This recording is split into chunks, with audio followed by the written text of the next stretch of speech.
Have you ever seen a woman in a sari in a that girl aesthetic? So if you can't believe in yourself, or if you can't feel good about yourself, or see yourself as mainstream out there, it's not your fault. They literally designed it for us to not feel good about ourselves. And you will only start if you feel like you can. And you absolutely can. Literally anyone can. If you just do it 10 times, you're a little better than you were the first time. And it's just a numbers game. Kids tell the truth.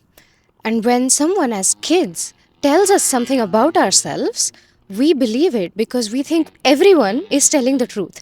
Kids aren't born naturally with cunning unless they learned it specifically from their parents. So when someone tells you, this is what you can do, you believe that, and that's how you believe that you are destined to live your life like that forever. This is what can change, particularly for people who grew up in India, where Indians, elders and aunties have always told us, beta, you have to get a good job. And then you have to get promoted, and that is enough. Like, you have to buy a house, and you'll be okay and happy, beta. But as it turns out, we are going insane, aren't we? Like online, everyone is just talking about how we sacrificed our art for this, for the jobs that now AI is taking. And like a lot of my friends are forced in their jobs to train AI to do their jobs. If they don't, they're fired. But if they do, AI will be able to do their jobs anyway, and then they'll be fired a few years from now. Except now AI is going to do their jobs, and the company is enabling AI. So, like, maybe that's why they want us to use it so bad. It's like literally everything is rigged against us. What do we have left? Well, girl, what we have left is ourselves. And as it turns out, we all like a story and we all want to tell a story. But in this whole whirlwind of you want to be a better storyteller, you have to be better to communicate. The one thing a lot of us have not communicated is the thing to ourselves. I know this because I'm talking from experience. Everyone around me growing up, they had a mediocre life. There were people around me that were insanely talented and really intelligent. They were witty. They had this talent with music. Or some people, my mom is an incredible writer. My grandma is so funny. My mom is a lot of people in my family are funny and they are so intelligent, and they have a lot more abilities, that things that come naturally to them than just that. However, every single one of them has just lived a normal life of a 9 to 5 and tried to create this narrative around like this is enough. Now that's actually beautiful, having a job that you love, to then come home to your family and have like spend time with them and then watch Animal Planet or Discovery at the end of the night with them is really beautiful. However, that doesn't apply to our society and us nowadays, for millennials and for Gen Z, particularly for people of color. We don't have any of that. Like, already Gen Z and millennials are going through it, AI and everything. If we on top of it add your skin of color and your birth coordinates and passport, then it's like a every single facet of existence is rigged against us. But if you believe in yourself, something can be different. So let's go back to the fact that there were some extraordinary people around me growing up. But there are two parts to being extraordinary, and Indian society has conflated those two parts into one. The first part of being extraordinary is having an unusual ability at something. And the second part of extraordinary is you just practice it enough that you get really better at it and make something out of that.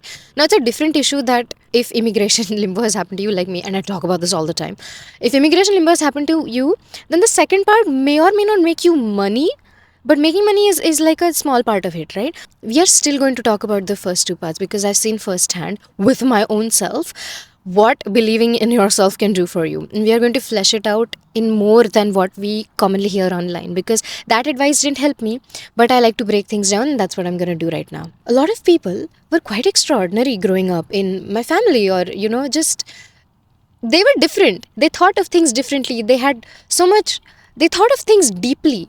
They were funny, they were witty. Like my mom, when she walks in a room, people notice. My grandma is so funny. And she's quite like headstrong.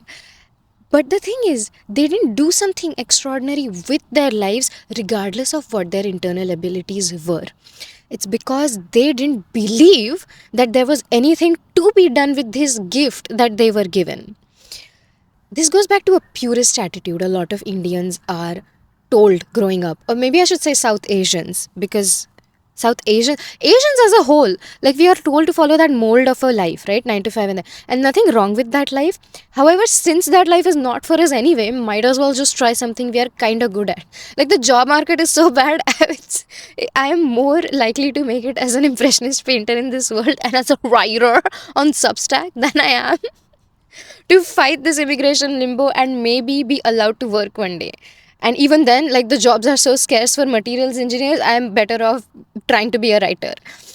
But how am I going to be a writer? How am I going to be a painter first? I have to believe in a different narrative than people around me have told us. And if someone hasn't told you this, I am going to tell you this. If you saw someone in your life who you thought was so funny, maybe they could have written something, maybe they're such a good writer, just write. Maybe you'll publish an article in a paper, maybe a magazine, maybe you'll write a book one day, who knows. But why aren't you doing that? I am so tired of telling some people in my life who are good writers, like my mom. She's an excellent writer, and I tell her all the time, just write a little bit. You always used to help me write essays in school, but now I would love to read about your life. She tells me stories in passing from her childhood that was quite unique, by the way. And her friends, they are laughing about little things all the time. I'm like, why don't you tell this? Why don't you write about this? Why not? My mom is like, because she believes that having an ability is enough. You were chosen, you were gifted, you were chosen by the gods with this ability to connect seemingly unrelated things. You were chosen by the gods to be able to draw something a little better than someone else. That is enough. That already means you are higher up, and this goes right back into our casteist and hierarchical society. That if you were chosen, you're special enough. There is nothing else you need to do with that ability. That is where it ends. But as it turns out, and the more I live life, and like I'm gonna be in my 30s soon, I realize that the other half of the ability is all that matters. In fact, if you don't have that first part of extraordinary, like if you don't have the ability to do something, it literally doesn't matter, because if the second part of it, the practice and the keeping on going part of it happens, you will be able to make something of it. And I want people, especially women of color, to know that you can make something of yourself if you want. But that only happens if you feel good about yourself.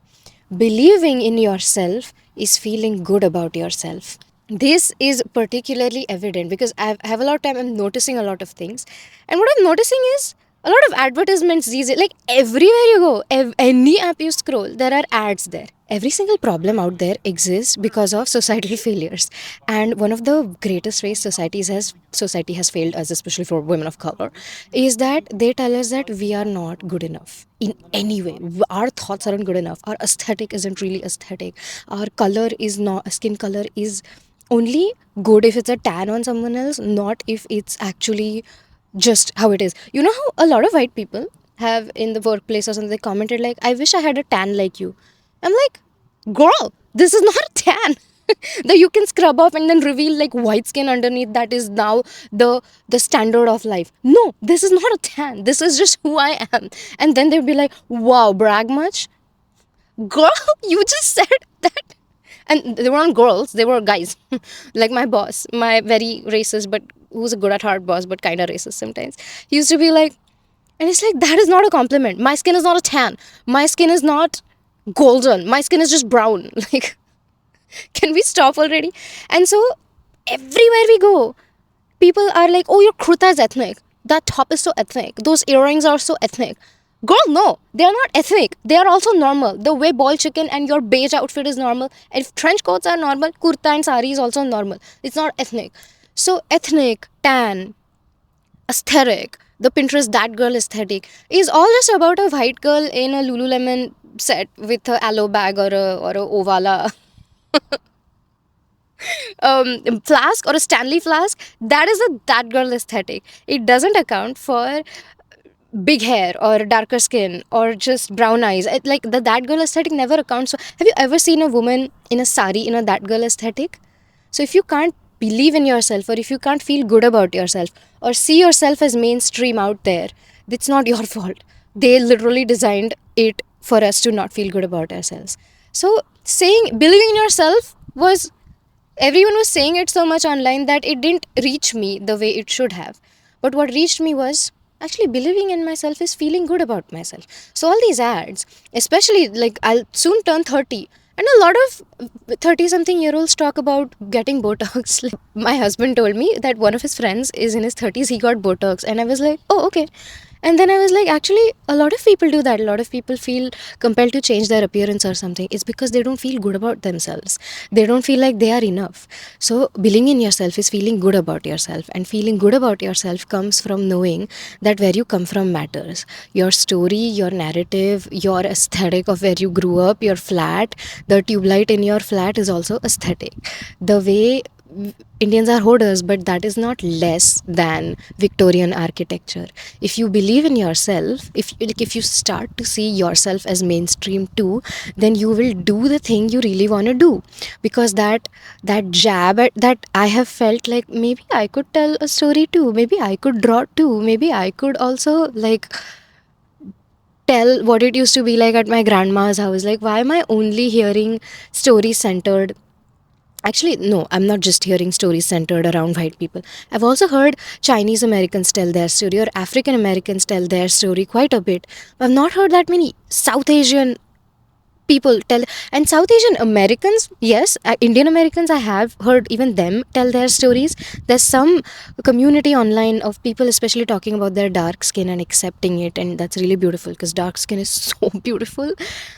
But I've not heard a lot of people with an Indian accent, or maybe it didn't reach me, right? So I want people to feel good about themselves and to realize that it's all just made up. Literally everything is made up. So if you make a story up and if you repeat that 10 times for lack of any other method, then your brain will believe it. And slowly it'll be like, oh, this can also have, like, I can also do this. That is first part of it. And it's also for me particularly, it was about growing out of that purist culture, that being blessed with an ability is not where it ends. Being blessed with an ability is actually just the start of it. The other 90% of, not even half, 90% of the rest of it is whether you do something with an ability. And you will only start if you feel like you can. And you absolutely can. Literally anyone can. If you just do it 10 times, you're a little better than you were the first time. And it's just a numbers game. Now, the absolute second half of it is the second part of this entire discussion is whether you do something with your ability, like whether you start after you decided you can and you gave yourself permission. Can you make money with it is a completely different conversation in itself, because like I'm not, because I'm not allowed to. I'll say this till I am blue in the face, until my throat goes away, because I have nothing else to say and nothing else to do, because I'm not allowed to earn money with anything I do. It's a different conversation. Maybe one day it'll happen. Maybe one day I'll be allowed to earn money. Maybe I have to leave and change countries, and maybe in that country I won't have immigration issues the way I have right now. Maybe I'll be able to earn money from it there. Whether or not it does become your lifestyle or your career is a different issue. But for that to become it, you have to believe in yourself, and you just have to, somewhere you have to start. And starting only happens if you give yourself permission and if you believe in yourself.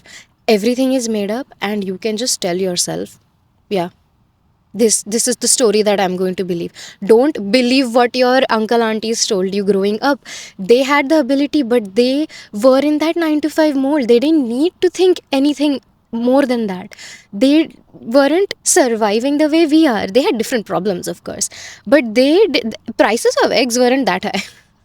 Like groceries and everything wasn't that, and the prices of houses weren't that bad. Your 9 to 5 that AI is going to eventually take over is not going to enable you to live a good life anyway, so you might as well capitalize on the thing that you are good at and do it many times. So don't believe the thing that your parents told you, the limited thing that limited people growing up told you, or even extraordinary people who had an ability who didn't do anything with it. Don't, that is not the benchmark anymore. The benchmark is you, and you are limitless. Okay, bye.